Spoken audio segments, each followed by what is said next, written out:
Bonsoir à toutes, bonsoir à tous.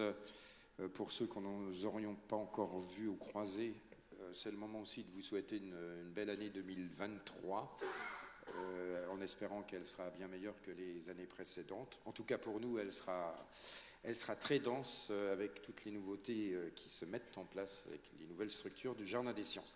Avant de lancer notre conférence du jour et dernière de notre cycle, je vais laisser quelques secondes la parole à Simon Thénault, qui coordonne les conférences, que vous connaissez sans doute, parce qu'il va nous dire un petit mot sur le prochain cycle, qui cette fois-ci va redescendre un peu sur Terre, et il va vous expliquer tout cela. Merci Jean-Yves, bonsoir à toutes et tous. Comme vous le savez, tous les 2 mois, on vous propose une nouvelle thématique chaque jeudi. Alors, à l'issue de ces rencontres lunaires qu'on va finir en apothéose dans un instant, on vous propose à compter de jeudi prochain un cycle sur la santé et le cerveau, comme chaque année en partenariat avec l'INSERM, le réseau Neurex et l'ITI Neurostra. Cette année, on a intitulé le cycle « Santé et cerveau d'un sexe à l'autre », parce qu'on va s'intéresser finalement aux différences ou pas qu'on peut trouver entre les cerveaux des hommes et les cerveaux des femmes, différences anatomiques, différences biochimiques, en matière de vieillissement, en matière de pathologie également. Donc on vous donne rendez-vous pour ces conférences. Il sera aussi un petit peu question de genre dans une première conférence introductive, puisque évidemment le cerveau est très perméable à l'environnement dans lequel on évolue, mais on mettra vraiment l'accent sur le sexe au sens biologique du terme. Alors soyez nombreuses et nombreux dès jeudi prochain, et vous l'avez constaté, dorénavant on se retrouve ici en amphithéâtre Cavaillès. Voilà, je laisse sans plus tarder la parole à Jean-Yves et à notre invité du soir. Bonne conférence. Voilà, merci Simon. Donc, nous allons terminer le cycle consacré à la Lune. Alors, la Lune, objet de toutes les convoitises, on l'a vu déjà avec certaines conférences. Notamment, vous vous rappelez peut-être, on a commencé avec une conférence sur les missions Apollo avec Serge Chevrel. Donc, Apollo, ça, c'est déjà du passé presque lointain, entre 1969 et 1972.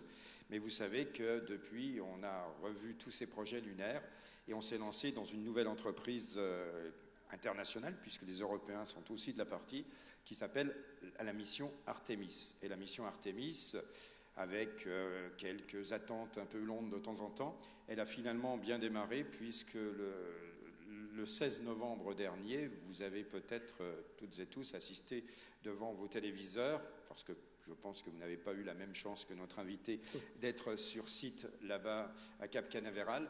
Vous avez vu le lancement de la grosse fusée SLS, embarquant donc la première mission Artemis 1 avec la fameuse capsule Orion à laquelle participe notamment l'Europe et aussi quelques Français.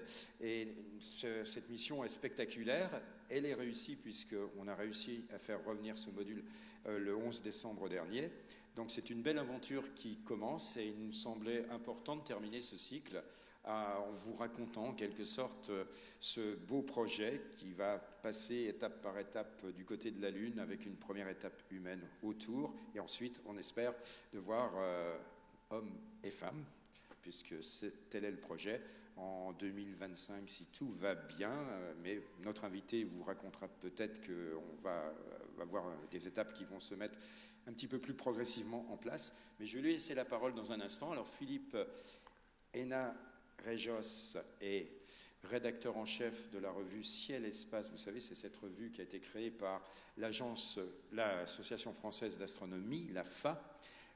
Donc Philippe n'a pas toujours été à la fin. Il a commencé ses débuts en faisant des études de Sciences Po à Toulouse, si je ne m'abuse. Il a eu une licence académique des publics. Et puis ensuite, il va tout de même rejoindre le journalisme en ayant un diplôme au sein de l'Institut de France de la presse.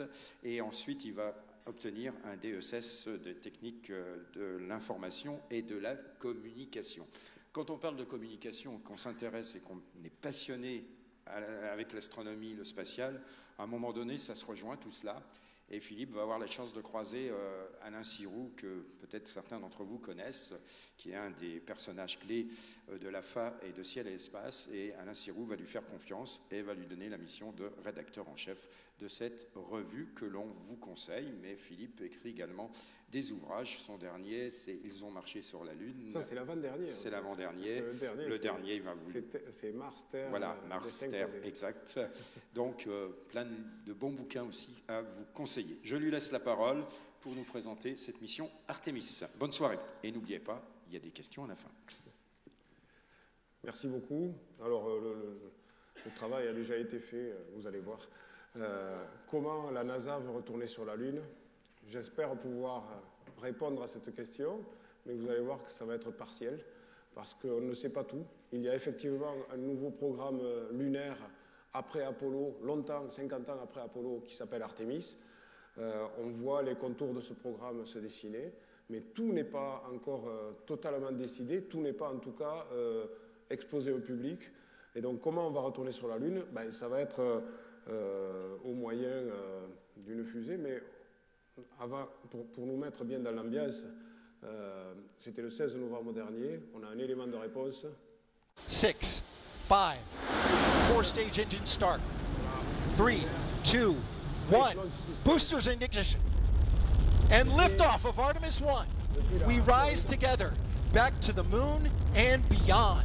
Ça, c'est le commentaire de Carol May, le commentateur officiel de la NASA, très enthousiaste, mais 5 engines on the core stage and 2 solid rocket boosters. C'est mon cas, j'étais sur place pour couvrir ça pour Ciel et Espace. Je peux vous assurer que le décollage de cette fusée, je ne sais pas si dans la salle il y a des gens qui ont vu des navettes spatiales décoller. Donc ça ressemble à ça, mais en plus fort.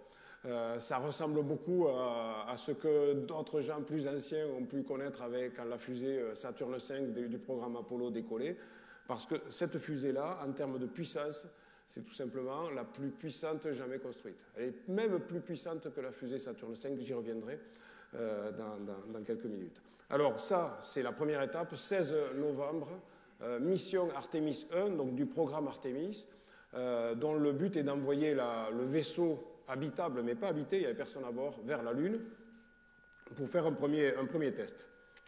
Alors, les Américains sont très enthousiastes. Nous, on voit ça de loin un petit peu.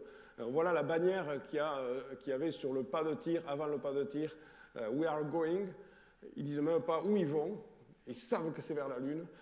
Ils y retournent et vous voyez peut-être là, c'est bizarre, c'est grisé. En fait, c'est les signatures de tous les gens qui ont participé, de toutes les personnes qui ont participé au programme.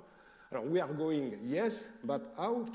Alors, il faut savoir que, petit rappel en arrière, ça, c'est la dernière photographie d'un homme sur la Lune. Elle a été prise en décembre 1972. L'homme en question, c'est Harrison Schmitt, le 12e homme à avoir marché sur la Lune, parce qu'il faut savoir qu'il n'y a pas que Neil Armstrong et Buzz Aldrin qui ont marché sur la Lune au cours de la mission Apollo 11 en 1969. Il y a 6 équipages de 2 personnes qui se sont posés sur la Lune jusqu'à la mission Apollo 17, dont on voit la dernière photographie. C'est Gene Cernan, le commandant, qui a pris cette photo. Et à ce moment-là, Harrison Schmitt est en train de regarder son marteau de géologue voler dans le ciel sans atmosphère de la Lune, puisqu'il c'est à la fin de la mission, il n'en a plus besoin, et il fait un lancer de marteau, et Gene Cernan l'a immortalisé. Donc c'est la dernière photo, c'était il y a plus de 50 ans, décembre 1972. Et donc, maintenant, Artemis, comment on va faire? Alors, Artemis, c'est lui. Il y a eu un programme de retour vers la Lune et au-delà aux États-Unis, qui a longtemps végété, qui a été lancé sous George Bush à l'époque, dans les années 2004, qui s'appelait Constellation et qui visait à refaire une fusée géante de type Saturne V, vraiment une fusée même plus puissante que la Saturne V, 10 mètres de diamètre, 120 mètres de haut, enfin quelque chose d'énorme. Ce programme a été annulé par Barack Obama quand il est arrivé au pouvoir en 2008. Enfin, ça a pris un peu de temps. L'annulation a été effective en 2010. Mais entre-temps, des choses avaient été lancées, notamment la conception et la construction du vaisseau qu'on appelle Orion, qui est l'équivalent de la capsule Apollo à l'époque, donc le vaisseau pour aller de la Terre à la Lune. Et aussi, il y a eu beaucoup d'études qui avaient été faites pour le lanceur lourd. Donc lanceur lourd Ares 5 de Constellation, on oublie.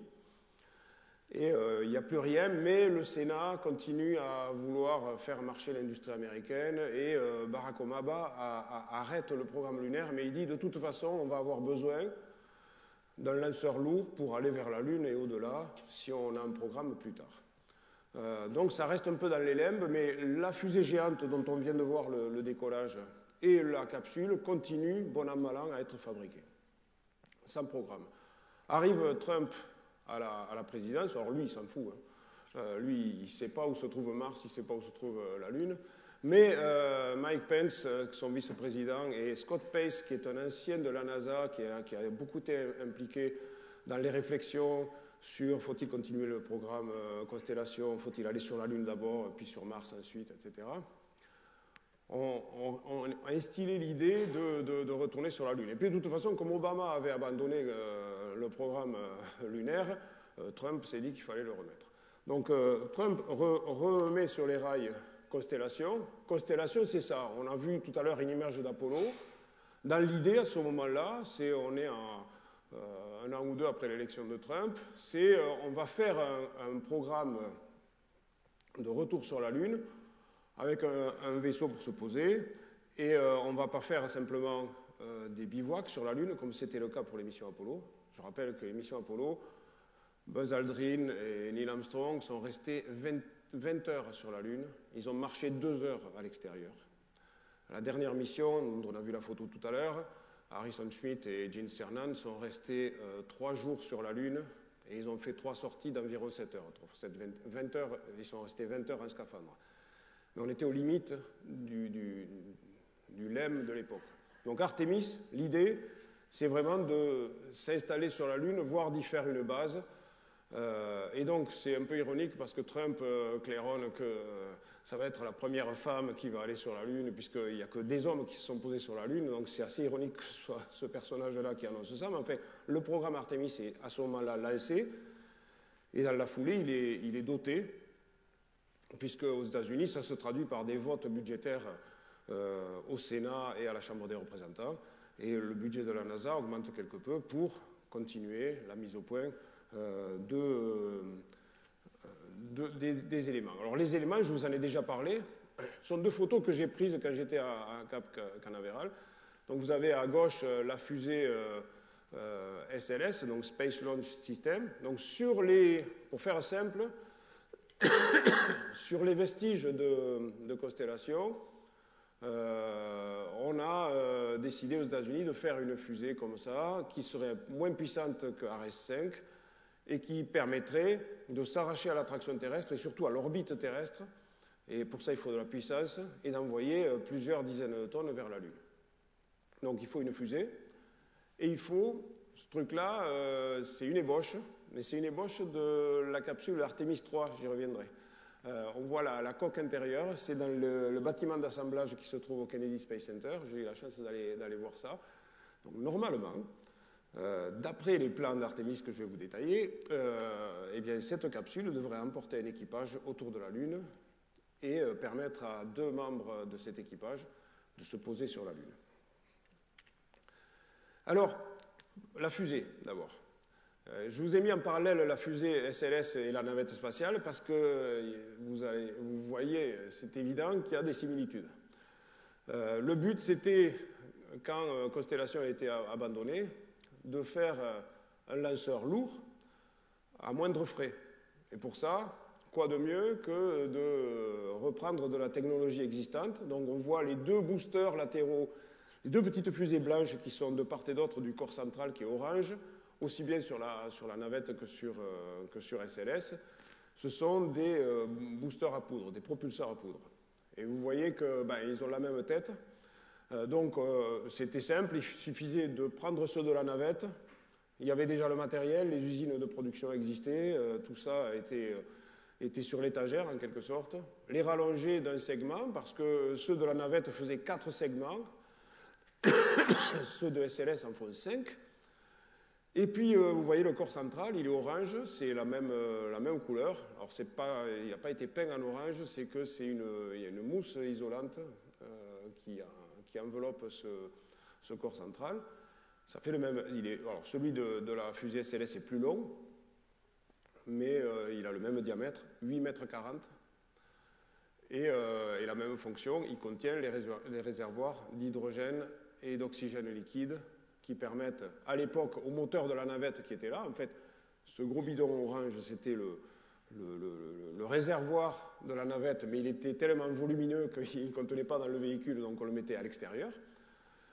Et là, c'est pareil, le réservoir d'hydrogène et d'oxygène liquide qui va alimenter non plus 3 moteurs comme c'était à l'époque à la navette, mais 4 moteurs. Alors, cette fusée, elle a été, je vous l'ai dit, elle a survécu à l'abandon d'Obama. Le développement des boosters rallongés a continué, etc. Mais tout ça a pris énormément de temps, plus de temps que prévu, et il y a eu des dérives budgétaires. C'est-à-dire que ce qui devait être pas cher parce qu'on utilisait déjà de la technologie existante, s'est révélé quand même plus compliqué que ça.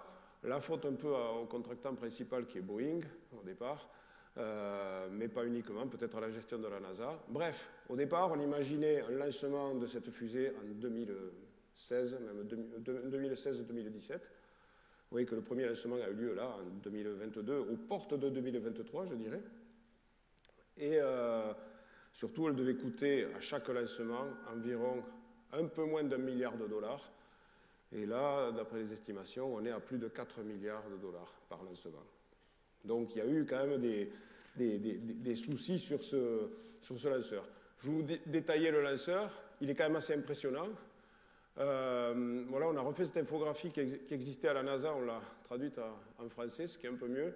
Vous voyez les mensurations, SLS 98 mètres de haut, au départ, avec le carburant, c'est 2600 tonnes au décollage, dont 740 tonnes dans les boosters à poudre. C'est d'ailleurs, au passage, la fusée la plus lourde que le véhicule qui doit amener la fusée sur le pas de tir, le crawler, je ne sais pas si certains en ont entendu parler, c'est en gros, avec des grosses chenilles, c'est quelque chose d'extraordinaire, ce truc-là, ça pèse 2500 tonnes, mais c'est ceux qui étaient conçus pour transporter les fusées Saturne V sur le pas de tir.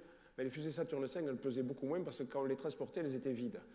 Et là, il y a 2 choses qui sont remplies, ce sont les boosters. Ils sont remplis de poudre et chacun fait 740 tonnes. Donc il a fallu renforcer le crawler pour pouvoir transporter cette fusée qui certes est moins haute, qui est moins large que la Saturne V, mais qui à vide pèse plus.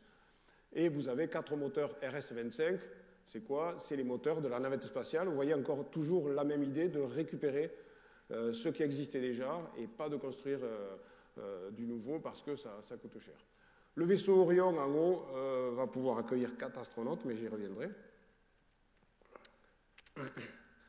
Et quand je vous dis que c'est de la récupération, ce n'est pas simplement un concept, c'est vraiment de la récupération comme on irait se servir à une casse auto pour des pièces pour notre voiture. C'est-à-dire que là, vous voyez les 4 moteurs RS-25, bon, vu de dessous, c'est 4 ronds noirs, mais vous voyez les espèces de patchs tout autour, ça correspond au nombre de missions qu'ils ont réalisées. C'est-à-dire que ces moteurs, comme ils étaient montés sur les navettes spatiales, différentes navettes spatiales, ils ont réalisé plusieurs missions. Par exemple, celui qui est en haut à droite, il a réalisé 3 missions. Il a volé 3 fois sur des navettes spatiales différentes. Celui qui est là en haut à gauche, je crois qu'il en a 4, 5, 6, 7, 4, 4, 8, ouais. Et il en a 11 missions. Donc il a volé 11 fois. Alors c'est marrant parce que quand on ne connaît pas le domaine, on pense que les moteurs de fusée, c'est fichu une fois que ça va fonctionner une fois. En fait non, avec la navette spatiale, on les ramenait et ils étaient réutilisés sans cesse. Et donc pour cette première mission Artemis 1, ces moteurs-là, ils avaient déjà fonctionné. Idem pour les 2 boosters. Vous voyez les boosters, il y a tout un tas d'écritures qui sont mises là, à part en bas, là, où il y a marqué New. Bon, c'est des segments qui ont été fabriqués, qui sont nouveaux. Tout le reste a déjà volé 2, 3, voire 5 fois sur des navettes spatiales. Ils ont été récupérés, reconditionnés, rechargés en poudre pour la mission Artemis 1. Alors, la fusée, elle est censée... Vous avez tous entendu parler de SpaceX, on va y revenir. SpaceX fait des fusées qui sont en grande partie réutilisables. Pas totalement, mais en grande partie. Vous avez tous vu ces fusées qui reviennent se poser à la manière de la fusée de Tintin. SLS, elle n'est pas comme ça. C'est-à-dire que tout ce qui est lancé est perdu. Mais bon, la NASA essaie de faire sa publicité en disant elle est évolutive. Et c'est vrai parce que la fusée qui a décollé l'autre jour, le 16 novembre, c'est celle-là, SLS Block 1. Vous voyez qu'elle est un peu plus petite que les autres. La SLS Block 1 cargo, elle n'existera pas, elle ne va pas servir. C'était pour envoyer autre chose qu'un équipage. Et au bout de 3 missions, à partir d'Artemis 4, on passera au SLS Block 1B. Vous voyez qu'elle est plus haute. Elle va faire dans les 110 mètres de haut, un peu comme la fusée Saturne V. Ça veut dire qu'elle aura un étage supérieur qui sera plus puissant, plus gros, et ça permettra d'envoyer plus de masse vers la Lune. Par exemple, la Block 1, elle peut envoyer 27 tonnes vers la Lune. La Block 1B, elle pourra envoyer 38 tonnes, voire 42 tonnes en version cargo vers la Lune. Pour mémoire, la fusée Saturne V, qui est la référence en matière d'exploration lunaire, pouvait envoyer 47 tonnes vers la Lune. Donc on est encore au-dessus. Il faudra avoir le bloc 2 avec des boosters qui seront encore survitaminés par rapport à ceux qui existent actuellement pour s'approcher des performances en termes de capacité d'emport de Saturne V. Encore une fois, il y a une chose qu'il ne faut pas confondre, c'est que la poussée de cette fusée est supérieure à celle de Saturne V, mais du fait de ses dimensions, de ses réservoirs, elle peut emporter moins de masse parce qu'elle va pousser moins longtemps. Elle a un étage supérieur qui manque. À l'époque, Apollo avait un 3e étage, etc. Donc, si vous voulez, cette fusée va plus vite. Donc, elle est beaucoup plus puissante. Elle fait 15% plus puissante, mais elle emporte moins de charge. Alors, je vous parlais de l'évolution de cette fusée. Le bloc 1, il marche avec un étage supérieur que vous voyez en bleu dans la silhouette de la fusée, qui est lui aussi pris sur l'étagère.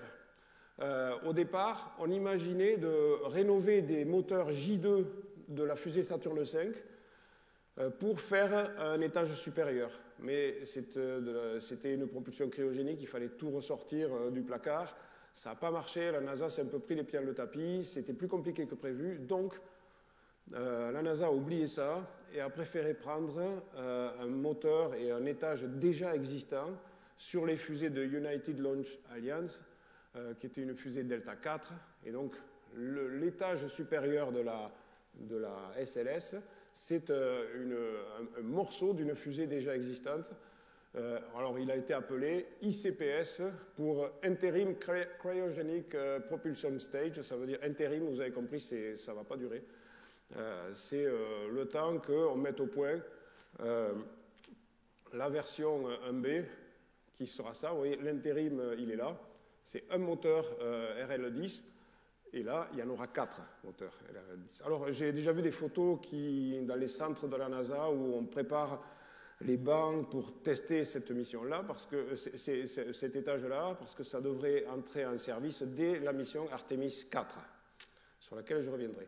Je viens de parler de la fusée. Le moyen, évidemment, pour y aller, c'est d'avoir un vaisseau spatial capable d'accueillir des astronautes. Alors là, je vous fais rapidement, parce que, vous voyez, on a l'impression que ça ressemble à une capsule Apollo. La différence, en dehors de l'électronique, qui est quand même très différente. Apollo, c'était des boutons qu'il fallait tourner, il y avait des gros câblages en cuivre, forcément, c'était en 1969. Là, c'est beaucoup d'écrans tactiles, comme à bord des Crew Dragon de SpaceX, donc c'est très moderne. Mais surtout, la différence, c'est la taille. Vous voyez, ça n'a pas l'air grand-chose, mais ça fait 5 mètres de diamètre, 7 mètres de haut. Et au lieu de 3,9, presque 4 mètres de diamètre pour Apollo. Je rappelle que dans les missions Apollo, dans les capsules, il y avait 3 personnes qui rentraient. Là, il y en aura 4. Donc, je vous ai parlé des performances. En fait, je vous ai déjà dévoilé tout ça. Donc, on voit que la poussée est supérieure. Qu'est-ce que j'ai oublié de vous dire là-dessus? Non, il n'y a rien de mieux. Je vous ai déjà raconté tout ça, en fait. Alors, comment on y va? Puisque je vous ai dit que la fusée SLS, elle emportait moins de masse autour de la Lune. c'est bien d'aller autour de la Lune, mais pour marcher dessus, il faut se poser dessus. Donc il faut emporter les vaisseaux qui vont avec. Et là, avec cette stratégie qui consistait à recycler des éléments existants, on se retrouve avec un étage supérieur, que ce soit l'ICPS ou son successeur, à 4 moteurs, qui auront quand même du mal à atteindre les performances qu'avait à l'époque la fusée Apollo avec son étage supérieur S4B et avec surtout son module de service. Le module de service, c'est le moteur qui se trouve collé à la capsule. Et ce moteur-là, qui est d'ailleurs fabriqué par l'Europe actuellement, ça s'appelle le ESM, c'est-à-dire European Servicing Module. Donc c'est là où se trouve le carburant, là où se trouvent les réserves d'oxygène, l'eau, l'alimentation électrique, tout ce qui est nécessaire pour que la capsule, avec ses astronautes à bord, puisse fonctionner et les astronautes survivre. Cet ESM, qui est dérivé lui aussi de quelque chose d'existant, c'est l'ATV, l'Automated Transfer Vehicle, qui a été fabriqué par l'Europe en tant que cargo pour envoyer du fret sur la Station spatiale internationale. Donc ce module de service, il a des performances beaucoup moindres que celui d'Apollo. Il ne va pas pouvoir, par exemple, se satelliser autour de la Lune et avoir ensuite une circularisation, baisser son orbite, manœuvrer, puis avoir assez de carburant pour repartir. Donc il a des performances moindres. C'est pour ça que je vous montre cet assemblage-là, parce que dans l'idée de la NASA, a germé celle d'une station spatiale autour de la Lune, en orbite autour de la Lune. Vous connaissez peut-être la Station spatiale internationale, qu'on peut parfois voir à l'œil nu le soir au couchant ou le matin, quand l'éclairage est favorable et qu'il n'y a pas de nuages. Bon, elle est énorme. Là, ce serait une station beaucoup plus réduite, mais qui permettrait d'être sur une orbite assez elliptique et qui permettrait aussi d'atteindre un point de la Lune qui n'a pas encore été exploré, qui est le pôle Sud. J'y reviendrai. Donc, la Station spatiale internationale, la Lunar Gateway, c'est le nom de cette station imaginée, assemblée en orbite autour de la Lune, au moyen des fusées SLS dont je vous ai parlé, mais aussi il peut y avoir des Ariane 6 qui y contribuent, ou vous voyez en haut à gauche, il y a la Falcon Heavy, qui est une fusée de SpaceX. Donc cette station spatiale va être assemblée avec plusieurs lancements de fusées, cargo, il n'y aura pas forcément besoin d'équipage, peut-être avec des lancements de SLS avec un équipage et une partie de cargo aussi. Et vous voyez que ça fonctionne un peu sur le mode de la Station spatiale internationale, c'est-à-dire c'est une collaboration internationale où chacun va amener des modules. On voit qu'il y a des modules de la NASA, bien sûr, mais majoritairement, mais il y a des modules qui sont faits par l'ESA, qui sont en cours de construction en Italie, d'ailleurs, actuellement. Il y a des modules japonais, il y a des bras télémanipulateurs canadiens, puisque c'est la spécialité du Canada. Voilà. Alors, pour aller sur la Lune, il faut aussi des gens. Et les gens, les voilà, pour l'instant. Ce sont les 18 astronautes Artemis qui ont été nommés en 2021. Et il n'y a pas que... Là, je montre le sommet de la pyramide. C'est-à-dire, parmi ces astronautes se trouvent les futurs. Il y a 9 hommes et 9 femmes. Se trouvent les futurs Neil Armstrong, les prochains qui marcheront sur la Lune. C'est un de ceux-là. Ils sont par là. Donc, en tant que journaliste, on essaie de les interviewer. On a nos petits favoris, je vous en parlerai tout à l'heure. Il y a des astronautes, donc, qui se préparent, qui apprennent la géologie lunaire. Ils sont un peu en retard, d'ailleurs. L'Europe est en avance là-dessus. Donc, la NASA est en train de venir voir ce que fait l'Europe en termes de préparation, puisqu'il y a des missions d'entraînement qui sont faites à Lanzarote, notamment, qui est une terre volcanique. Et l'Europe a beaucoup avancé sur l'exploration, donc la NASA s'en inspire un peu. Il y a évidemment des astronautes, mais vous imaginez qu'il y a énormément de gens aussi. Il faut des directeurs de vol, il faut des contrôleurs de vol. Il faut qu'il y ait au moins 5 équipes de contrôleurs de vol pour pouvoir se relayer, pour que la mission soit suivie pendant des jours et des jours, puisque les missions Artemis seront beaucoup plus longues, peut-être pas les premières, mais elles seront beaucoup plus longues que les missions Apollo. Apollo, c'était en gros 15 jours. Là, ça sera 1, 2, 3 mois. Il y aura des séjours à bord de la Lunar Gateway, et il y aura des séjours peut-être d'1 mois, voire plus, à la surface de la Lune, une fois que les infrastructures seront faites. Mais ça, c'est dans un futur assez lointain. Et dernier point, pour aller sur la Lune, je vous mets une photo vintage qui date d'Apollo 16 en 1972. Il faut ce truc. Ce truc, c'est un engin qui se pose sur la Lune, spécifique. Vous n'allez pas vous poser sur la Lune avec la capsule Orion. À l'époque, on ne s'est pas posé avec la capsule Apollo. Donc il faut un engin qui soit capable de quitter l'orbite lunaire, d'avoir un moteur, une rétrofusée, et de vaincre l'attraction lunaire, qui certes est moins forte que celle de la Terre, mais qui peut se poser en douceur sur un terrain que vous voyez qui est forcément accidenté. Il n'y a pas encore de piste d'atterrissage sur la Lune, peut-être qu'un jour ça viendra, on en construira. Et donc ça, c'était le module lunaire d'Apollo, qui contenait 2 personnes, qui étaient tout petits, il y avait 9 mètres cubes à l'intérieur, et les astronautes sortaient à reculons en étant à genoux par une trappe carrée qui est au centre. Donc pour ça, on pouvait s'attendre à avoir ce type d'architecture. Vous reconnaissez ici la capsule Orion avec un moteur qui n'est pas le même d'ailleurs que celui qui est actuel. Ça, c'est un dessin qui est assez ancien, c'est une vue d'artiste. Et puis vous voyez que là, vous avez une espèce de LEM comme Apollo, mais beaucoup plus gros, survitaminé, peut-être pour avoir plus de personnes à bord, ou pour durer plus longtemps, ou pour envoyer plus de fret. On pouvait s'attendre à ça. Et en fait, la NASA a surpris tout le monde, parce qu'il va falloir s'habituer à ça.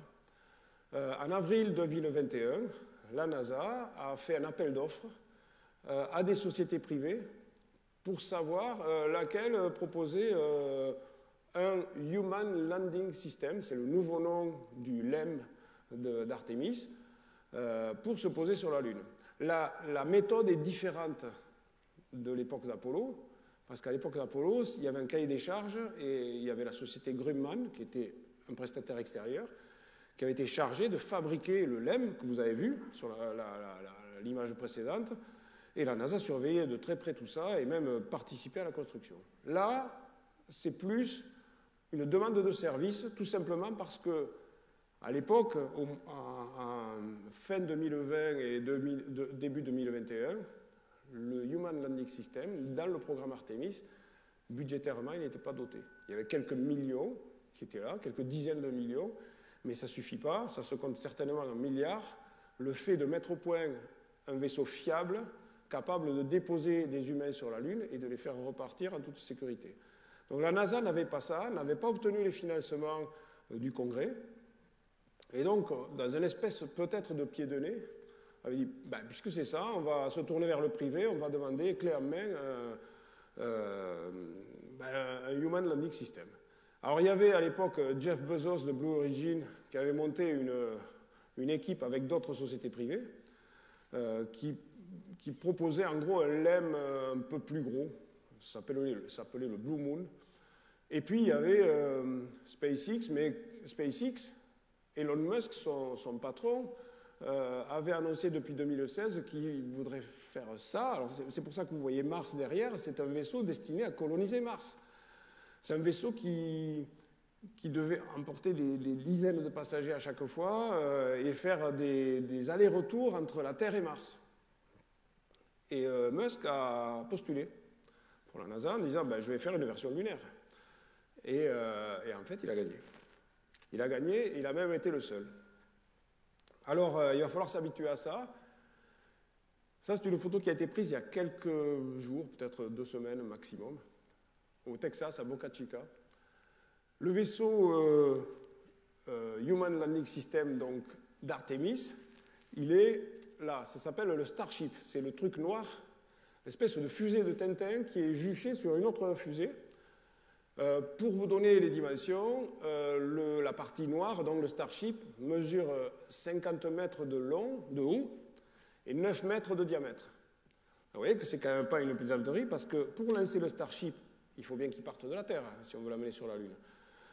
il faut le faire s'arracher à l'attraction terrestre. Et pour ça, il y a une fusée qui s'appelle le Super Heavy, dont vous avez peut-être entendu parler, on parle beaucoup en ce moment, parce qu'il y a quelques jours, hier, elle a été remplie pour la première fois tout son carburant. Donc voilà, les tests avancent. Donc le Super Heavy est censé être une fusée qui mesure 72 mètres de haut. Si vous rajoutez le Starship par-dessus, on est à 120 mètres de haut, on est beaucoup plus gros que Saturne V. Tout ça à 9 mètres de diamètre, 33 moteurs au décollage. Le Super Heavy est censé propulser le Starship jusque presque en orbite et revenir sur Terre, se poser en douceur sur son aire de lancement. Bon, je ne vais pas détailler ça, ça a l'air un peu fou, mais après tout, avec les Falcon 9, SpaceX a déjà réussi ce genre de récupération. Où en est le Starship? Alors, je vous montre. Il a réussi à décoller de la Terre, tout seul.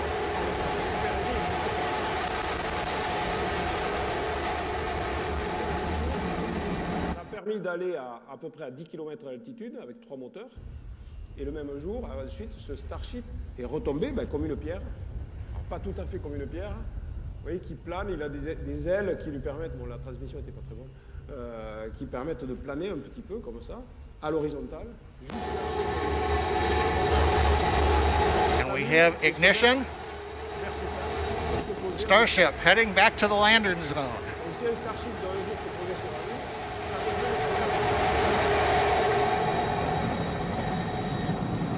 voilà. Ça c'était le dernier essai réussi du Starship. Et à l'arrivée, ça devrait donner ça. Vous voyez la taille des astronautes. On n'est plus dans l'époque d'Apollo, donc il va falloir poser cette partie où, en gros, toute la partie blanche, la majorité de la partie blanche, c'est quand même essentiellement des réservoirs avec du carburant. Et il y a quand même une partie habitable qui, a priori, est immense, presque aussi grande, peut-être même plus que l'espace qu'il y aura à bord de la Gateway. Je vous dis ça parce que là, j'ai récupéré ce montage. Ça ne va pas arriver, ce truc-là. Mais vous avez le LEM d'Apollo qui est amarré artificiellement sur cette vue d'artiste au Starship. Vous voyez la différence entre les deux modules lunaires. Apollo, c'est là-haut, le tout petit truc avec l'espèce d'araignée avec des pattes. Et le Starship, c'est tout le reste. Alors, comment on va envoyer ce Starship autour de la Lune? A priori, ce n'est pas simple. À l'époque d'Apollo, on prenait la capsule, les vivres, le carburant, le module lunaire, on faisait une manœuvre de retournement, on accrochait le tout le monde passait de l'un à l'autre et on se posait sur la Lune. On emportait tout en un. Là, il va falloir d'abord, parce qu'une fois que vous avez lancé le Starship en orbite autour de la Terre, il faut encore qu'il se propulse vers la Lune. Et comme il a terminé la satellisation, la Super Heavy l'a amené à une certaine altitude et à une certaine vitesse. Ce n'est pas suffisant pour se satelliser. Donc avec ces 3 moteurs que vous avez vu fonctionner lors des essais, il finit la satellisation, mais pour ça il utilise du carburant. Donc à ce moment-là, il n'a plus assez de carburant pour s'élancer vers la Lune. Il n'y a pas de carburant pour se poser sur la Lune, il n'a pas de carburant pour repartir de la Lune. Donc la première des choses à faire, c'est ça. Un Super Heavy, avec, vous voyez, quelque chose qui a l'air de plus gros encore, c'est une station-service. Une station-service qui va être vide, parce que si on la remplit, on ne va pas pouvoir décoller, ça va être trop lourd. Donc on envoie la station-service en orbite autour de la Terre. Puis, il faut au moins 4, les mauvaises langues disent qu'il en faut plus, mais il faut au moins 4 lancements de Starship en version cargo, qui à la place du vaisseau habitable a des réservoirs qui vont s'amarrer à la station-service, transférer ce carburant dans la station-service, remplir la station-service. Il en faut 4. Quand tout ça a bien marché, on lance le dernier Starship. Vous voyez qu'il est blanc, parce que c'est un Starship lunaire, on va dire, il est spécial pour la Lune. Le Starship lunaire va s'amarrer à la station-service. Une fois que ces réservoirs sont un peu vides parce qu'il a fini sa satellisation, il remplit, il refait le plein à la station-service. Il s'élance vers la Lune grâce à ce plein. Il lui reste assez normalement de carburant pour se satelliser autour de la Lune, et éventuellement se docker, s'amarrer à la Gateway, pour descendre sur la Lune et pour repartir de la Lune avec des astronautes. Donc une fois que tout ça a bien marché, qu'on a envoyé ce Starship autour de la Lune, on peut lancer, vous voyez ici, la SLS avec Orion et des astronautes à bord, qui eux vont à un moment donné s'amarrer au HLS, donc au Starship. 2 ou 3 d'entre eux, ou peut-être tous, vont se poser sur la Lune, on le voit tout là-haut. Puis le Starship repart, les astronautes rentrent dans Orion, et puis ils reviennent sur Terre. Alors certains pourront me dire, mais oui, mais alors pourquoi on a besoin d'Orion? C'est le seul vaisseau qui est capable de revenir sur Terre, j'y reviendrai. Et voilà le plan qui est prévu pour tout ça. Donc vous voyez, on est en 2022, Artemis 1, c'est fait. Normalement, en 2024, il va y avoir un vol Artemis 2 avec des humains à bord. J'ai discuté récemment avec le directeur de vol d'Artemis, Rick Labrod, qui m'a dit on n'a pas toutes les données du vol encore, mais on est très confiant, on va pouvoir mettre des hommes à bord d'Artemis 2. Donc on peut y croire.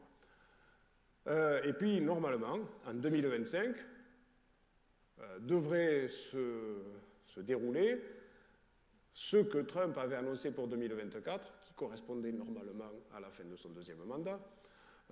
Mais bon, là, c'est en 2025. C'est 2 humains sur la Lune, grâce à Artemis 3. Et évidemment, vous voyez tout le matériel. Il y a des scaphandres et il y a un Starship capable de les amener à la surface de la Lune. Alors, Artemis 1, on en a beaucoup parlé récemment et le retourne. Donc, le but, c'était d'envoyer la capsule Orion autour de la Lune, faire une 3/4 d'orbite. C'est une orbite un peu compliquée. C'est une orbite, c'est pas comme Apollo où on était circularisé à 100 km autour de la Lune. Il faut beaucoup de carburant pour ça. Il y avait une insertion simple sur une orbite très elliptique qui amenait le vaisseau à aller à 63 000 km de la Lune. Donc, ça a été fait. C'est une orbite, du coup, qui a duré plusieurs jours. Et après, il y avait de nouveau une impulsion pour repartir vers la Terre. Le but, c'était de tester le bouclier thermique de retour de la Lune. Donc, je ne reviens pas là-dessus. Regardez, encore une petite vidéo. Celle-là, je vous la passe parce que c'est le lancement encore, mais il y a des images qui... Ah non, mais pourquoi ça... Voilà. Il y a des images un peu différentes sous des angles qu'on n'avait pas vus. Là, c'est le caméra embarqué sur la fusée qui regarde vers la rampe.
Orion.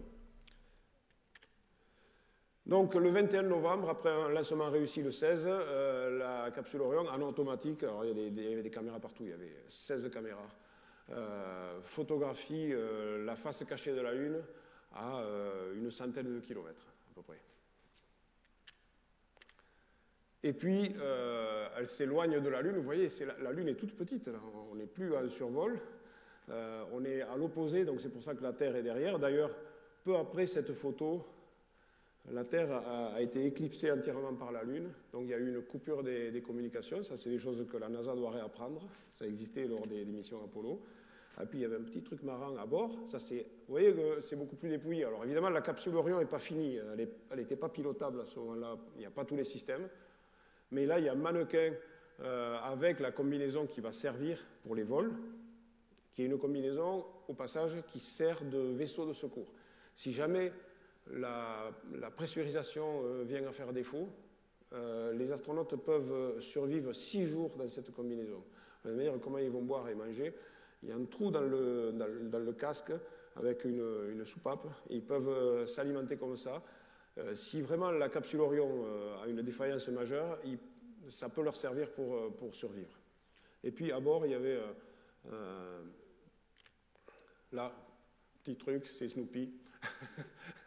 C'est le premier passager qui est allé autour de la Lune. Il a été récupéré il y a quelques jours au Kennedy Space Center. Bon, c'est un petit clin d'œil parce que lors de la mission d'Apollo 10, Snoopy était la mascotte d'Apollo 10 à l'époque, en 1969. Et la NASA a repris cette peluche, l'a mis au bout d'une ficelle, et quand il y avait des accélérations, la ficelle se tendait, ça donnait une indication du comportement de la capsule, et puis là, en l'occurrence, il est en apesanteur. Retour pour se désorbiter de la Lune, on repasse près de la Lune, des images fantastiques, avec un lever de terre aussi. Et je ne sais pas s'il y a des astronomes amateurs dans la salle, mais ça c'est le cratère Aristarque qui est très beau à observer au télescope, qu'on voit très bien, et qui a été survolé et qui serait d'ailleurs une très belle cible pour des expéditions scientifiques, parce que c'est une région volcanique aussi au passage. Et voilà le golfe des Iris, dans la mer des pluies. Donc, très belle photo prise en automatique par Artemis 1.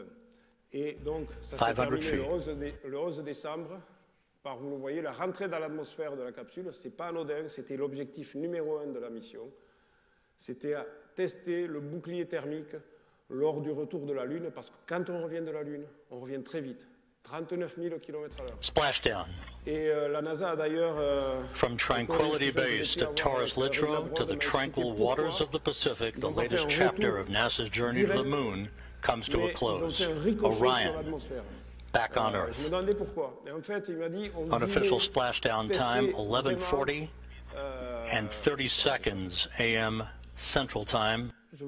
On voulait tester vraiment le bouclier jusqu'à ses limites. Parce qu'en 2014, la capsule Orion a été lancée une première fois à bord d'une fusée Delta IV Heavy pour tester. Elle a fait un vol à très haute altitude, elle est revenue à 84% de la vitesse quand on revient de la Lune. Et le bouclier thermique avait été designé d'une certaine manière, et en fait ça n'a pas marché. Bon, la capsule est rentrée, il n'y a pas eu de problème, mais le bouclier n'était pas de l'efficacité attendue. Donc ils ont repris en fait un design hérité d'Apollo. Donc c'est un nouveau bouclier thermique qui n'avait jamais été testé, et là il a été testé en conditions réelles, à la vitesse de 39 000 km/h. Donc ils ont fait ce ricochet pour le faire chauffer le plus longtemps possible. Et en même temps, ça leur donne, ce ricochet-là, la possibilité d'avoir une zone d'atterrissage beaucoup plus précise. Je ne sais pas exactement pourquoi, mais en fait, c'est la raison. Donc ça a très bien marché. Artemis 1 s'est très bien passé. Voilà la capsule une fois dans l'océan. Les ballons rouges, là, ça se gonfle automatiquement quand la capsule est dans l'eau, parce qu'il peut y avoir une mer un peu démontée, et la capsule peut, si elle arrive de travers, se retourner. Et donc, avec des humains à bord, on essaie de faire en sorte qu'ils n'aient pas la tête en bas et des choses comme ça. Donc, on gonfle des ballons qui permettent de changer le centre de gravité. Et quelle que soit la mer, on se finit par se retrouver comme ça avec le bas en bas et le haut en haut. Alors, qu'est-ce qui nous attend? Artemis 2, d'après Rick Labrod, directeur de vol, ce sera novembre 2024. Là, il y aura des humains à bord. 3 Américains et 1 Canadien, ou une Canadienne. Ça a déjà été acté. Donc là, le but, c'est d'aller autour de la Lune, mais d'une manière un peu plus prudente. On ne va pas se satelliser. On va utiliser l'ICPS, donc le dernier étage, pour aller à une très haute orbite terrestre. qui va durer 36 heures, entre 36 et 42 heures. Et une fois qu'on est arrivé à l'apogée de cette orbite, après avoir fait plein de tests autour de l'ICPS, il est séparé et il ne sert pas à l'impulsion vers la Lune, c'est le module de service qui sert à ça. Alors évidemment, la puissance est moindre, et donc on se met sur ce qu'on appelle une trajectoire de libre retour vers la Terre. C'est-à-dire qu'on met une impulsion, et la gravité lunaire va juste infléchir la course de la capsule pour la renvoyer naturellement vers la Terre sans qu'il y ait besoin d'aucune manœuvre, donc pas de carburant. Et en même temps, c'est beaucoup plus sûr pour les astronautes parce que quand il faut une manœuvre, comme c'était le cas d'Apollo 8 en 1968, décembre 1968, pour la première fois on envoie des hommes autour de la Lune et on se satellise autour avec un seul moteur. Et ce n'était pas bien testé à l'époque. Les astronautes estimaient une chance sur 2 de réussir. C'est pas terrible. Donc si le moteur ne se rallume pas une fois que vous êtes en orbite lunaire, ben vous y restez, c'est fini. Donc là, avec la trajectoire de libre retour, les astronautes, quoi qu'il arrive, reviendront vers la Terre. La mission durera beaucoup moins longtemps, genre une quinzaine de jours, au lieu de 25 jours et demi pour Artemis 1. Mais Artemis 1 visait vraiment à tester tous les systèmes, et les panneaux solaires, on pourrait y revenir. Alors bientôt, on va connaître l'équipage d'Artemis 2. Bon, il y aura, comme je vous l'ai dit, 3 Américains et un Canadien. Bon, ça c'est juste mon tiercé, mais en fait c'est parce que je les ai photographiés, parce que je les ai rencontrés. Mais ce n'est pas vraiment un pronostic, donc je ne vous donne pas un scoop. Victor Glover, je le sens bien quand même sur cette mission-là, ou Artemis 3, tout en haut à gauche. Après, Jessica Meir et Anne McLean, qui est vraiment une pilote hors pair, qui pourrait être la première femme à piloter un HLS, un Human Landing System, pour se poser sur la Lune. Pilote hélicoptère, pilote d'essai, c'est exactement le profil qu'il faut, comme Armstrong et Gene Cernan à l'époque. Et ça, c'est un astronaute canadien, Jeremy Hansen, qui est nouveau. Bon, il y a 4 astronautes canadiens actifs. Il y a une chance sur 4 pour que ce soit lui. Et Artemis 3, alors Artemis 3, normalement 2025. Là, c'est un plan où vous voyez que le Human Landing System, il est là, il ne ressemble pas du tout au Starship. Donc la NASA n'a pas mis à jour ses plans de vol. Mais là, ça va être le Grand Barnum, où il va falloir se satelliser sur cette orbite bizarre, très elliptique, au-dessus du pôle sud de la Lune, et puis se poser sur la Lune. Et pourquoi au pôle sud? Parce que, vous le voyez, là, c'est une photo, c'est une photo du pôle sud. Vous voyez que l'éclairage est très rasant au pôle sud. La Lune n'a pas un axe polaire incliné comme la Terre. Et donc, il n'y a pas de saison aussi marquée que sur la Terre. Et donc, au pôle sud, par exemple, vous voyez, Peak near Shackleton. Shackleton, c'est le cratère qui est pile au pôle sud. Mais il est tout noir, il est toujours dans l'ombre.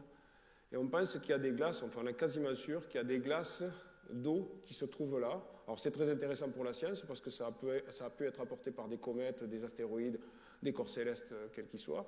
Donc étudier ces résidus glacés qui ont peut-être plusieurs milliards d'années, en tout cas plusieurs centaines de millions d'années, ça peut être intéressant. Et puis évidemment, il y a l'exploitation qu'on pourra en faire dans le cadre de l'installation d'une base. L'eau, ça sert à la fois pour du carburant, mais aussi pour respirer ou pour boire, ou pour se laver. Donc là, ce que vous voyez, ce sont les 13 sites qui ont été déterminés par la NASA où il serait bon de se poser. Parce qu'il faut de l'ensoleillement pour les panneaux solaires, mais il faut être près d'un endroit où il y a de l'ombre pour aller explorer ces régions qui sont très intéressantes. Ça, c'est l'objectif d'Artemis, du programme Artemis. Je vous remontre ça, parce que là-haut, vous voyez Artemis 1, très bien, c'est fait, je vous ai mis une flèche verte. Artemis 2, flèche orange clair. Ça aura lieu peut-être en 2024, mais il est possible que ça glisse à début 2025. Parce qu'il y a toujours, il faut déplacer des choses de la capsule Artemis 1 et les mettre dans Artemis 2. C'est ce qui est prévu, c'est ce qui est en cours. Et ça prend un certain temps. Et on voit déjà aujourd'hui, vu le timing auquel a été lancé Artemis 1, qui a eu aussi du retard pour des raisons d'ouragan et plein d'autres choses. Donc ce retard risque de se répercuter. Il n'est peut-être pas compréhensible, mais en fait, ça pourrait arriver. Pour l'instant, novembre 2024. Là, vous voyez qu'en 2024 aussi, il y a une démonstration d'atterrissage du Human Landing System sur la Lune sans équipage. Là, je vous ai mis un orange plus foncé. Parce que pour l'instant, à part les vols qu'on a vus du Starship, personne ne sait ce qu'il y a à l'intérieur, personne ne sait si c'est un vaisseau, personne ne sait si les histoires de refueling fonctionnent. Bref, il y a un autre drapeau orange foncé, c'est les scaphandres pour marcher sur la Lune. Ils sont en retard. On sait déjà que ça ne sera pas avant le printemps de 2025. Mais ça pourrait glisser. Donc, pour la Artemis 3 sur la Lune, attention. Et là, ça veut dire qu'à ce moment-là, je vous ai mis une flèche carrément en rouge, il faut que le Starship lunaire, il ait été testé, que le refueling ait fonctionné. Donc, on voit ça. Comment on se pose sur la Lune avec une fusée aussi, avec un vaisseau aussi important? Le LEM, c'était déjà quelque chose, c'est dans les 7 tonnes, quelque chose comme ça.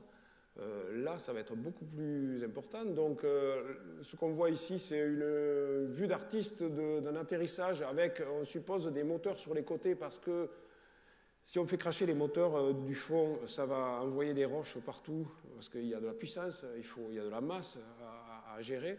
Donc, ça risque d'endommager, voire de faire un cratère dans lequel on va tomber. Et puis, ce truc-là est quand même assez allongé, donc il aurait une facilité assez grande à se coucher. Donc voilà, il faut qu'il y ait des tests qui aient été faits en 2024, que c'est dans le cahier des charges de la NASA que le Human Landing System doit avoir été testé sans équipage avant d'envoyer un équipage. Donc il faut que ça ait marché. Et puis il y a ça, ces deux vues. Alors vous amarrez à la station service comme vous voulez, par l'arrière ou côte-côte, mais il va falloir le faire. Et ça, il y a eu déjà des essais qui ont été faits de refueling, de remplissage de réservoirs dans l'espace, mais c'était surtout sur des gaz inertes et à très petite échelle. Là, on parle d'une échelle qui n'a jamais été atteinte. Donc c'est une technologie où la NASA se dit confiante parce que SpaceX a fait beaucoup de modélisation au sol, mais rien ne vaut l'expérience. C'est d'ailleurs pour ça qu'Artemis 1 a été une mission assez complète dans l'espace, parce qu'il y avait des modèles thermiques, de comportement, de vibration, de résonance, tout ce qu'on peut imaginer dans un vaisseau spatial, mais il y avait la réalité de l'espace. Et donc rien ne vaut la réalité. Et ça, personne ne sait faire jusqu'à présent. Donc il faut réussir à avoir un vrai vaisseau. Et je peux vous dire que j'ai demandé à Victor Glover, l'astronaute, à Anne McLean, qui sont censés... Victor Glover, il a travaillé sur le HLS. Normalement, il était le point de contact de la NASA avec le HLS. J'ai dit, mais comment vous allez vous poser comment? Vous aurez des caméras, des hublots, la cuisine, elle se trouve où? Le poste de pilotage, il est comment? Tout ça. Je ne sais pas s'il sait ou s'il ne veut pas dire, mais personne n'a été fichu de me dire ce qu'il y a à l'intérieur de ce vaisseau. On est en 2023. Donc, je ne dis pas que ce truc-là ne va pas exister, mais je dis que pour 2025, c'est très mal engagé, et sans doute, avant qu'on voit ça, il se pourrait qu'il se passe autre chose. Il se pourrait qu'il se passe autre chose. C'est ça. Parce que ça, on a vu des plans. Alors, ils ne sont pas bavards, les Chinois. Ils ont un programme lunaire aussi. Mais ils laissent filtrer des choses. Et récemment, ce qu'on a vu, c'est un design de module lunaire, des scaphandres. Là, c'est un bout de rover. Et tout ça, c'est pour 2030. Alors, est-ce qu'on verra ça en 2025, là-haut? Probablement pas. Moi, je suis prêt à prendre les paris ici. On n'est pas très nombreux, ça ne me coûtera peut-être pas trop cher. Mais si on voit un Starship se poser sur la Lune en 2028, ce sera pas mal. Les Chinois, par contre, ils ont parfois quelques retards, mais en gros, ils tiennent les plans qu'ils annoncent.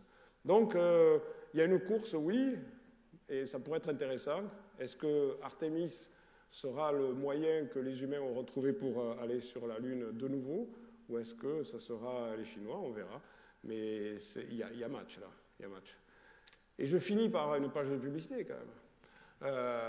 Je vous montre cette photo où c'était Émilie Martin, ma collègue de Ciel et Espace, et moi-même, au Kennedy Space Center. Vous reconnaissez peut-être derrière le VAB, le Vehicle Assembly Building, où a été construite la fusée SLS. On est sur la pelouse. Par chance, il ne pleut pas. On s'est fait prêter une table de camping par des journalistes, une équipe de tournage canadienne, il y avait 40 personnes, des millions, etc. Donc ils ont été gentils. On s'est fait prêter l'alimentation électrique et une loupiote par une chaîne locale de Tampa, en Floride. Et derrière nous, on a la fusée, on est allé là-bas pour commenter, on est allé là-bas pour voir ce qui se passe, pour raconter ce qui se passe. On en a fait un petit reportage dans Ciel Espace, dans celui-là, vous voyez, il y a un reportage décollage parfait pour le programme lunaire Artemis. Et je voulais simplement dire que les informations, qu'elles viennent de la NASA ou a fortiori des Chinois, mais là c'est plus dur, elles sont d'autant meilleures qu'on va les chercher sur le terrain. Et nous, à Ciel et Espace, on essaye autant que possible, on est un petit journal, on essaye autant que possible d'utiliser les moyens que nous avons pour aller au plus près de l'information. Et on a vraiment récolté pas mal d'informations là-bas, sur tout ce programme Artemis. On commence à connaître les gens, on va continuer à le suivre, on va continuer à le couvrir. Donc n'hésitez pas à vous abonner. N'hésitez pas, si c'est trop cher l'abonnement au Ciel Espace Papier, abonnez-vous à la formule web, 100% web, qui vous coûte 2 € par mois, mais c'est le prix d'un café. Et pour ce prix-là, plus vous serez nombreux, plus on aura des moyens pour aller là-bas et pour continuer à vous raconter cette histoire au plus près. Voilà, je vous remercie de votre attention. Bien, merci Philippe pour cette présentation du projet Artemis. Et maintenant, la parole est à la salle. Merci. Je voudrais revenir sur le Starship. Oui. Cet engin de 50 mètres, donc un tout petit peu plus petit qu'une Ariane 5. C'est ça. On veut faire poser ça sur la Lune, alors qu'il n'y a pas de base, rien du tout. Donc avec un point, un centre de gravité très haut, oui. Ça semble complètement ahurissant. Je suis d'accord avec vous. Je suis d'accord avec vous. Franchement, en tant qu'observateur, on a du mal à comprendre cette histoire de Starship. Je crois vraiment qu'il y a un problème budgétaire au départ, que la NASA a voulu mettre la pression au Congrès en disant « puisque vous ne dotez pas la fabrication d'un LEM moderne, en fait, eh bien, voilà, on va s'en remettre au privé. » Et par un épisode tout à fait ubuesque, le projet de la National Team formé par Bezos et 3 autres compagnies, qui avait l'air beaucoup plus réaliste, qui ressemblait à le Blue Moon, ça ressemblait à un LEM, c'est des choses qu'on sait faire, c'est moins disruptif, n'a pas été retenu parce que Bezos disait la NASA va nous payer le développement, or c'était une clause éliminatoire. On aurait dit qu'il a fait exprès de ne pas gagner. Après, il a fait des recours, etc., mais je pense que c'est de la poudre aux yeux. Et en fait, il a fait exprès de ne pas gagner. Probablement, il se dit actuellement qu'il n'était pas prêt techniquement. C'est-à-dire c'était une coquille creuse aussi. Mais la coquille creuse, moi, que je vois, c'est le Starship. Le Starship, pour moi, on a vu des essais, très bien, de décollage et d'atterrissage, parfait. On sait que SpaceX maîtrise ça, ils sont capables de faire ça. Mais encore une fois, un vaisseau spatial, pour des humains à bord, il faut des supports-vie, il faut que le truc ne fuit pas, il faut qu'il soit sûr qu'il ait des redondances, il faut que ça marche. Et là, pour l'instant, c'est des tôles d'acier qui sont soudées les unes aux autres. Il y a 3 moteurs Raptor en bas, il y a des réservoirs à l'intérieur, et personne ne sait ce qu'il y a. Il y a de la navigation, il y a de l'informatique, tout ça demande à être testé. Donc peut-être qu'un jour ça marchera, mais quand je vous dis même 2028, soyons raisonnables, c'est pas avant 2030. Si vous permettez, je voudrais refaire une observation. Parmi les 18 astronautes américains que vous avez présentés, il y en a une, je crois que c'est Cor, qui a fait ses études ici à Strasbourg, à l'International Space University. Eh bien, c'est très bien. Et dans mon esprit, elle fait partie des favoris pour marcher sur la Lune.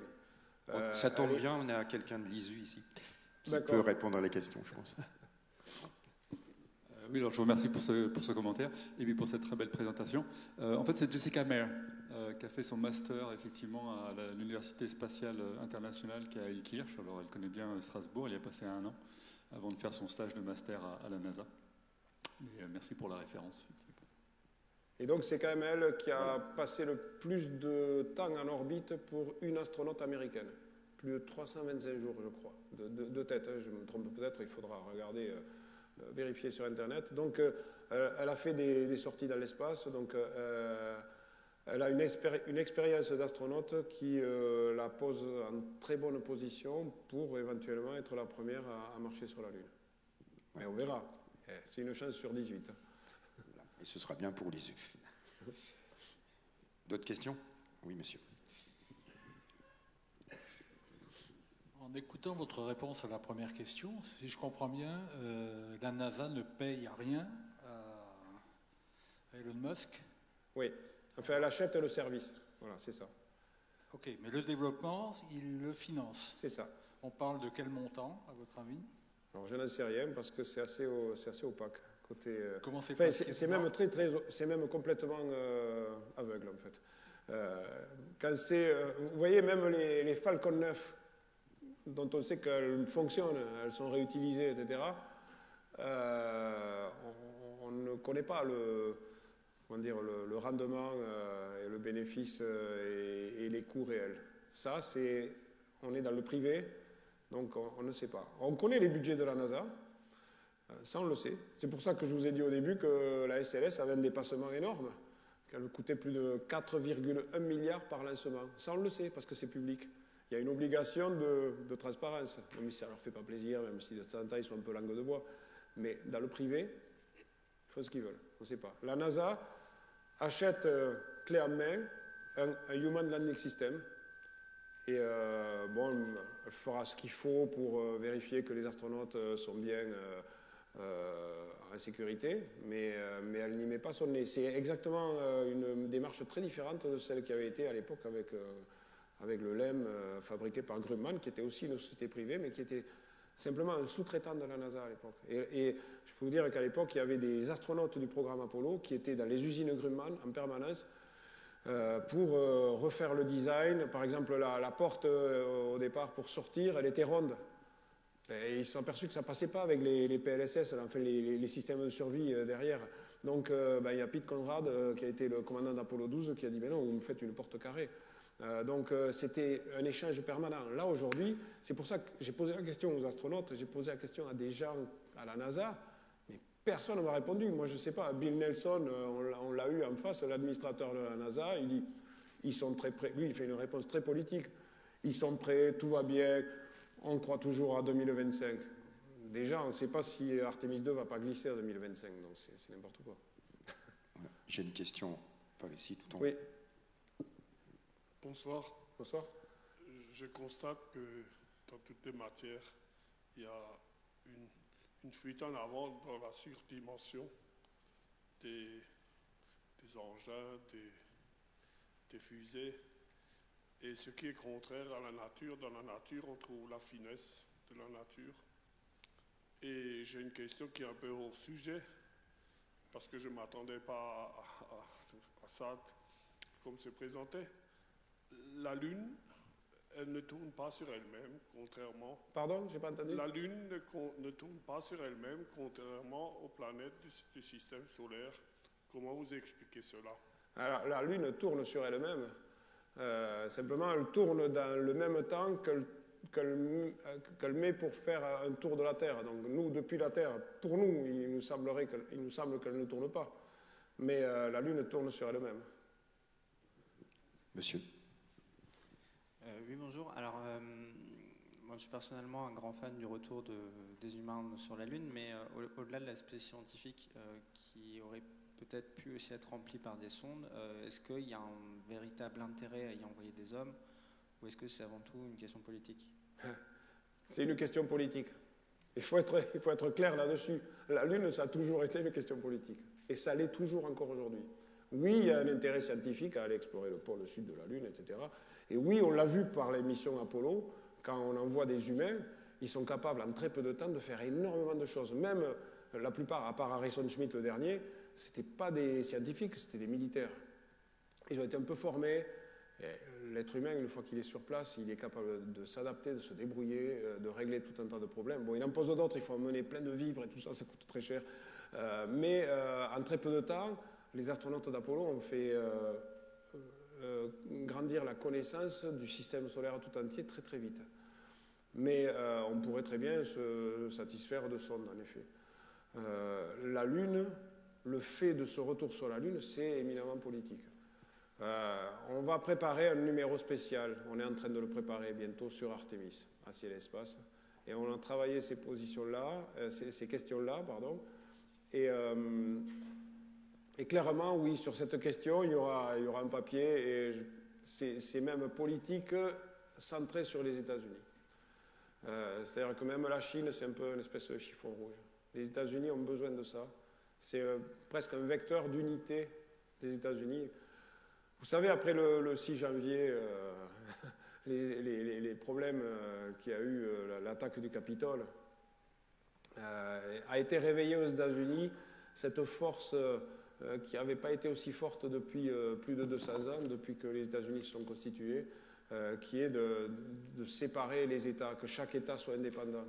Il y a cette force en permanence aux États-Unis, et il y a une autre force qui est maintenue par l'État central, l'État fédéraliste, qui est de garder l'unité. Et un des moyens de garder l'unité, je ne dis pas que c'est le seul, mais c'est de désigner une nouvelle frontière. Et la Lune, il n'y a pas mieux comme nouvelle frontière. Ça scelle un peu les États-Unis. Vous le lirez dans le prochain Ciel et Espace. Voilà, j'ai une autre question tout en haut. On est tout en haut ici. Alors ma question, elle réside sur cette volonté de vouloir faire poser la Starship, qui est quand même un module extrêmement grand et très périlleux pour une première, pour la faire poser sur la Lune. Est-ce que la NASA n'envisagerait pas, ou bien de faire poser cette Starship dans un premier temps, et en même temps un module lunaire pour sécuriser éventuellement le premier atterrissage? Alors, ouais, la NASA, par la voix de Bill Nelson, a essayé de trouver une alternative, parce qu'honnêtement, je pense que personne n'est dupe. Donc, ils savent très bien que ça va générer des retards, à minima. Donc, la NASA, ces derniers temps, a refait un appel d'offres, de nouveau pour un Human Landing System, pour qu'il y ait 2 concurrents, qu'il n'y ait pas que le Starship. C'est à nouveau SpaceX qui a gagné. Et je ne sais même pas, je n'arrive pas à savoir s'il y avait d'autres concurrents qui ont postulé à ce moment-là. Donc, c'était la volonté de la NASA d'avoir un autre système qui semblait moins disruptif, plus sûr, qui serait basé sur ce qu'on savait déjà faire, le LEM d'Apollo. Mais en l'état, aujourd'hui, il n'y a pas d'autre solution qui se dessine. J'en étais même venu à me dire, tiens, si l'Europe avait voulu vraiment jouer un poids, plutôt que de proposer un lander pour du fret, ce qui est le cas dans le cadre du programme Artemis, l'Europe va fabriquer un atterrisseur pour déposer 1,5 tonnes de fret ou quelque chose comme ça. C'est un lander, un atterrisseur automatique. Si on avait proposé quelque chose avec un vaisseau spatial, peut-être c'était une porte de sortie que la NASA attendait, je ne sais rien. Après, ça c'est de la politique, tout ça. Il faut aussi qu'il y ait le financement. Et l'Europe est-elle prête, avec tous ces États qui doivent se décider, ils ont des problèmes de choix sur les lanceurs, etc. actuellement. Et je ne pense pas que ça serait fait, mais c'était une possibilité. Voilà, alors le temps passe, on va passer à une dernière question. Est-ce qu'il y a une dernière question dans la salle? C'est simplement une histoire de budget, là, parce que, désolé de vouloir re-enfoncer le clou, mais vous dites que la NASA n'a pas le budget pour un atterrisseur, elle confie ça, mais vous dites qu'il y a un service, mais elle va payer le service, donc il faut un budget pour ce service. Oui, mais c'est pas dans les mêmes lignes, en fait.